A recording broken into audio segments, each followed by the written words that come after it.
How's it going, everybody? It's Pilot Flame, and we are back with another FPL video, and today we're going to be looking at the best captaincy picks for Game Week 1. It should be pretty obvious this week. We got the man, Salah, on my side here. He's probably the main man, but we're going to take a look at all the options for Liverpool. We're going to take a look at another team as well that probably has a pretty good fixture, and then some differential picks. We got new graphics for this one, so you'll see how the format of the video is going to change just slightly, but you're going to have even more information to make your captaincy choices the best possible that they can be. If you haven't done so already, make sure to hit that like button, subscribe to the channel if you are new, and turn those notification bells on so that you can get the content as soon as it is readily available. Drop us a follow over on Twitter if you haven't done so already, so you can see when we go live or post any videos or update you about any transfer news, all that sort of stuff, as well as our FPL League code is over there as well. The Flames Recruits League is in the Twitter bio, as well as give us a follow over on Twitch if you want to see us when we go live for our preview and deadline streams. That's where we do all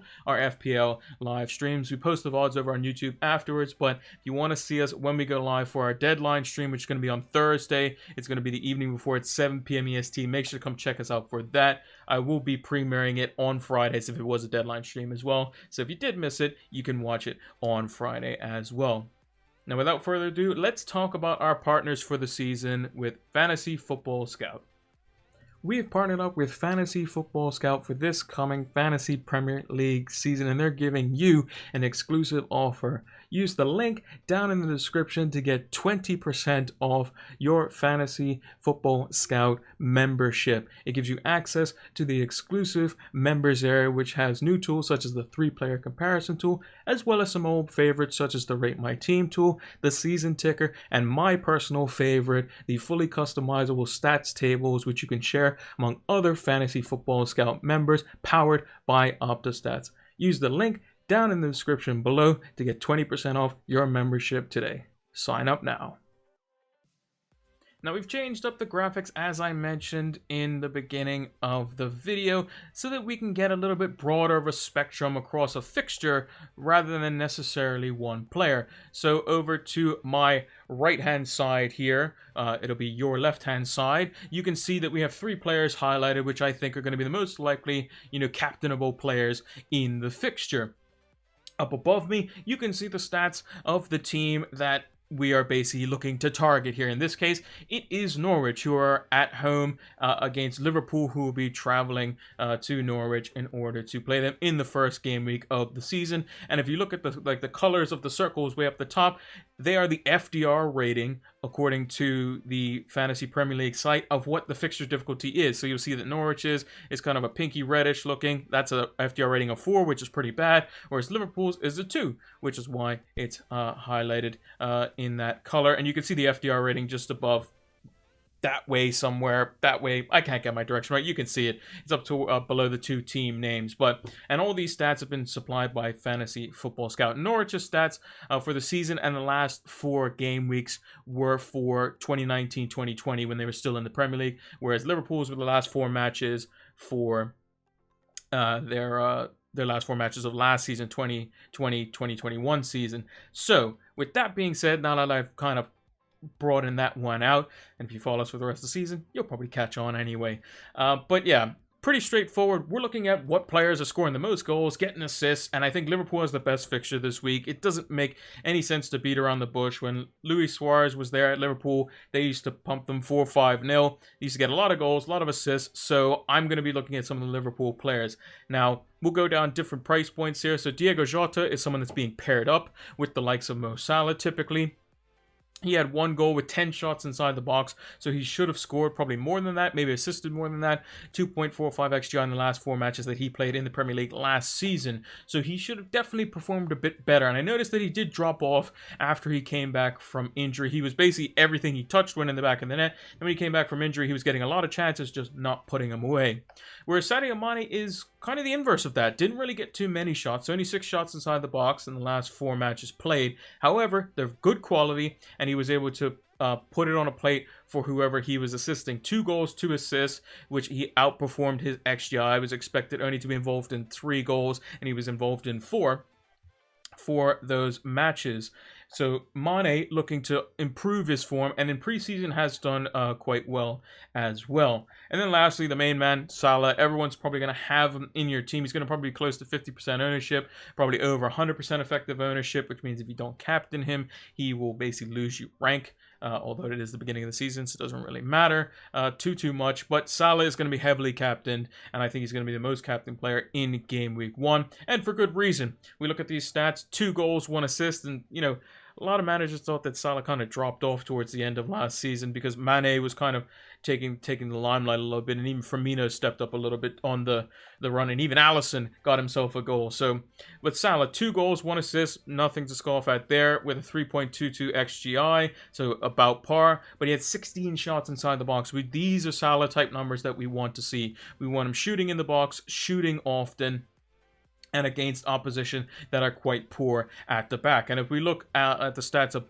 just above me here, Norwich, 407 shots conceded inside the box in the 2019-2020 season, 87 big chances conceded, and they were expected to concede close to 68 goals for the entire season, which is definitely relegation statistics. I think they were the 4th worst in big chances conceded, with only, I think it was Newcastle, West Ham, and Aston Villa who conceded more big chances, but their XG conceded was lower. Norwich, I think, was 2nd worst in the league in 2019-2020. So, and you can see in the last 4 game weeks that they did play 71 of those shots inside the box came in the last 4 game weeks. 14 of those big chances came in there as well, and they should have conceded over 11 goals. So not doing too well as Norwich, and historically have not been fantastic versus Liverpool. So I think all roads are kind of leaning to the fact that Salah is going to be heavily captained.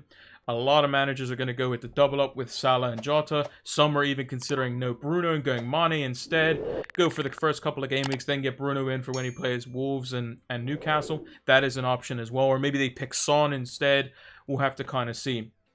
But I think Salah should definitely be in your team. Trent Alexander-Arnold also is going to be somebody that's going to be heavily owned in a lot of teams as well. And it's just a matter of, in my opinion, whether you're going to go for Jota or whether you're going to go for Mane or Tsimikas, who is going to be replacing Robertson, who picked up a knock in preseason and did some ligaments in his ankle, which is going to leave him out for at least until probably the international break, based on the estimations that we've seen from Klopp. He says either before or after, which is going to be 3 game weeks, which the first 2 fixtures, Norwich away, Burnley at home, those could be fantastic. So yeah, that is Liverpool. Let's take a look at one of their longtime rivals in Manchester United and see how they stack up for the captaincy this game week. Now, Manchester United have probably one of the toughest games you can have in the opening days of the season if you're Manchester United. Your old-time rivals Leeds, and they're coming to Old Trafford to ruin the party. And if you have to say that this is going to be one of the hardest working games in the season, it is. That one in Ellen Road, you're going to run the most. There was a graph, I think it was last season, where it was like number of sprints, and you have you have a normal graph, all nice. You have most of the teams in and around the middle, and then you just have Leeds way off in the top right-hand corner because their team does nothing but run. And if United think this is going to be a walk in the park, it's not. Leeds are going to be up for it. They're away fans are going to be loud. United fans are going to be just as loud, if not louder, and they need to get off to a good start. United have a good, favorable, probably 6 to 7 good fixtures, I would say, maybe with West Ham and Everton being potentially banana skins or a bit tricky there, and this one is also no exception. Meslier was fantastic last season. If we look at the stats just above me for Leeds, 83 big chances conceded, but they didn't concede anywhere near as much XG because Meslier was just that good at saving them. 343 shots conceded inside the box. Again, Meslier was bailing them out on the second half of the season as well. And if you look at their XG conceded over the whole season versus the last 4, only 4.77, basically 1 goal a game. So Leeds are definitely vulnerable at the back in some cases unless Meslier is bailing them out. But they are definitely culpable, which is why I think United could definitely, with the home crowds now in, because we saw a disparity last season where normally in seasons gone by, the home team won, like I think it was around 60-ish% of the games, and the away team won 40%. That I think could even be expanded even more, whereas during last season when it was, basically there was no crowds, it was basically 50-50. So I think the home crowd, especially at Old Trafford, is definitely going to help out. And I think it's going to help out confidence players like Mason Greenwood and Anthony Martial, because when they're full of confidence, they will run past you, they will make you look silly, and they will put the ball in the back of the net without even thinking twice. And if we look at Mason Greenwood over the last 4 matches that he played in the Premier League last season, 2 goals. He didn't get any assists, although he potentially could have. 9 shots inside the box. He was the most active in and around the box, 1.74 XGI, and he typically exceeds that all the time because of how good he is on both feet and can shoot from very difficult angles and find the bottom or top corners of the goal. Now, Martial had an injury-prone season last season, was out of favor, didn't really do too well, and was just really, really low on confidence. He comes in at $8 million this season. I think he needs to start and hit the ground running. He needs to start well, hit the ground running, because Rashford's out injured. He's going to be out injured for probably until maybe the end of October. Sancho's not fully fit, probably. He's going to have a week-ish of training, but he's probably just going to come off the bench for at least his first game. Martial's probably going to be playing up front.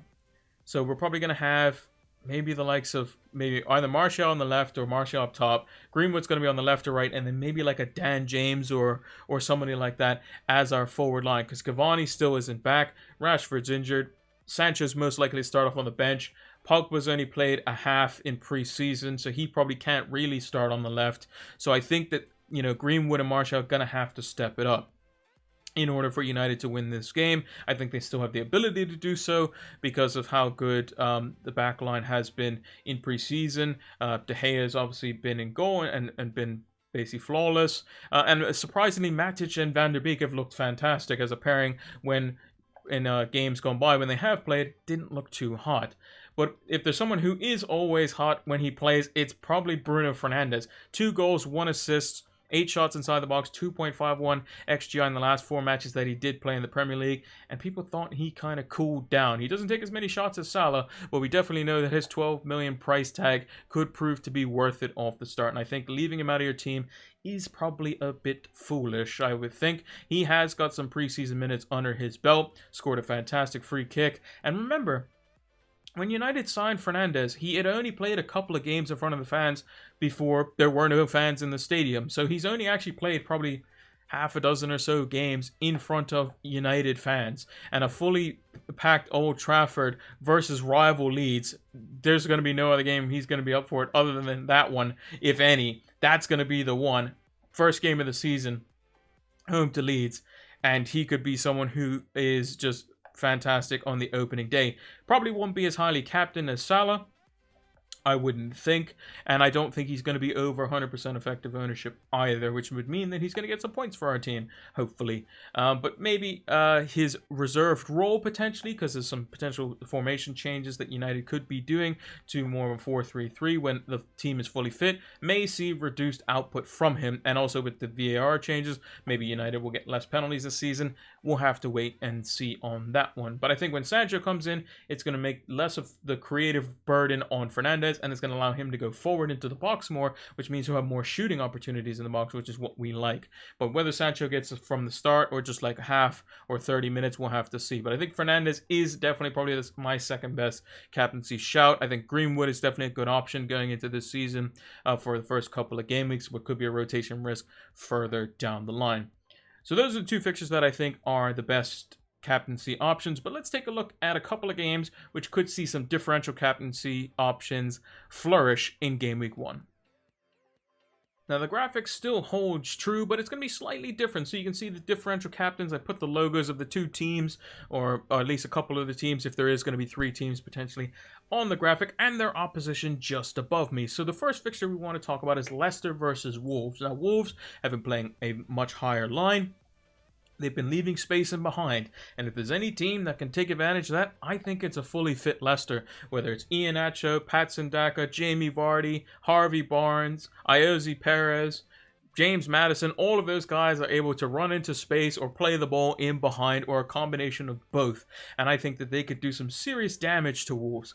And if we look at Wolves last season, shots inside the box, only 298 conceded across the whole season, so that's a lot lower than some teams that were higher up in the table than them, but 72 of them were big chances. So if you compare that to Crystal Palace, they conceded 14 extra bigger chances, but they also conceded an extra close like 60 plus shots inside the box as well, and over 10 or around 10 xg conceded in on that front. So Wolves, if they're going to concede a shot inside the box, it's probably going to be pretty dangerous. And if it's going to be on the break, it can be inside the box in most cases. Sometimes it's just outside the box. But I think Leicester on the break versus Wolves is a new system where they're going to be playing away from home. They're going to be up against it. The King Power Stadium has a very rip-roaring atmosphere and could prove for the new manager to be quite under the cosh away from home versus Brendan Rodgers' Foxes. So Harvey Barnes, someone who had a horrific injury towards the latter stages of last season, didn't make the Euro squad. 2 goals, 1 assist though, and 6 shots inside the box with a 1.51 xGI in the last 4 matches that he did play. So he was definitely on fire when he was playing. However, the only condition for that was how good has he been since his injury? And I think he's looked great. He's been very direct. He's been doing exactly what he did before his injury. And I think I'm going to have him in my team at 7 million as well. Captaincy option, potentially. But I think it's maybe for a later date. Jamie Vardy, if he starts the way he did last season, he's going to be scoring a boatload of goals in this first game. He had 2 goals, 1 assist, 9 shots inside the box with a 3.18 xGI for the last 4 matches that he played in the Premier League last season as well.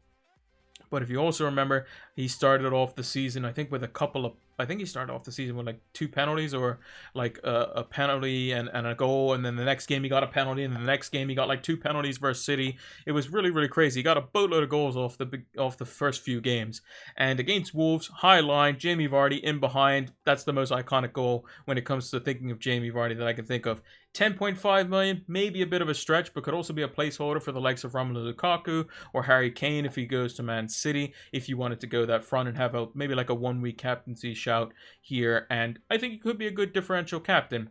Is Mo Salah probably better? Bruno Fernandes probably better? I would think so. But he's definitely an option there. And his stats looked good. And he could be doing normal Jamie Vardy things versus Wolves. Now, the other fixture that I want to point out is Chelsea versus Crystal Palace. And Kai Havertz is somebody who's been playing in the false 9 or the number 10 role. He had 2 goals, with only didn't get an assist, unfortunately, but 9 shots inside the box with a 3.11 xGI. And that was mainly because Werner was missing a few chances. But if Lukaku comes in for game week 1, which he may still do, we still haven't confirmed that yet, but if he does have somebody up front putting away the chances that he's feeding them, or he's the one doing it himself, I think he could do exactly what he was doing towards the latter half of last season, where he had, he suffered from long COVID. He then was unfit to start this, just adjusting to the Premier League, really getting his body involved in how the life of the Premier League is going to be. It's going to be very hard. It's not going to be,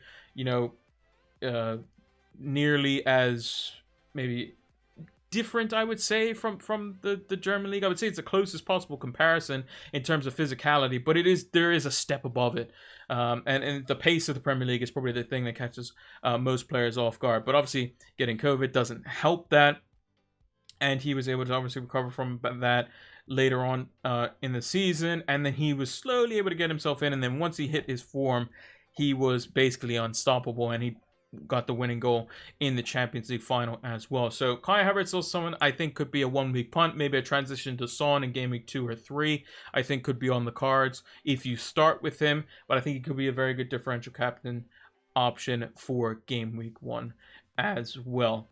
And if I had to rank them, I would say Liverpool is probably the best fixture with Mo Salah leading that charge. Then probably Fernandes. Then I would probably say Kai Havertz, just because they're up against a very unknown Crystal Palace team. And then I would probably say Leicester versus Wolves, as they may try to, Leicester have a few injuries at the back at the moment, so maybe they're not going to be as attacking because they want to be a little bit more sure at the back because they have players who haven't had as many minutes, or maybe they have to play a system that they're not necessarily familiar with. But that's how I'd rank it. Mo Salah is probably the leading captaincy option for me.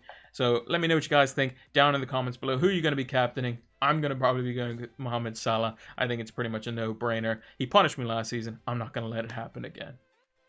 And that is going to do it for our best captaincy picks for game week 1. It was pretty easy when you really think about it. The armband's been on Salah ever since he's been in my team, but we give you the options there. So if you want to be a little bit different, or you think that maybe Salah's not up to it, you could pick something that could elevate your team right off the start. If you haven't done so already, hit that like button, subscribe to the channel if you are new, and turn those notification bells on so that you can get the content as soon as it is readily available. Also, drop us a follow over on Twitter if you haven't done so already, so that you can see when we post various different things across all our platforms, transfer news, new videos, when we go live on Twitch, all that sort of fun stuff, as well as join our Flames Recruits League if you haven't done so already. It is in the Twitter bio.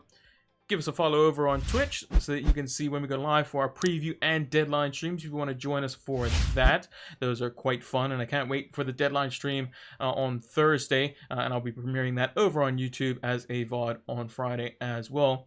And lastly, make sure to use the link down in the description below so that you can get 20% off your Fantasy Football Scout membership. It's going to help elevate your FPL game. Thank you all for watching, and until the next one, take care.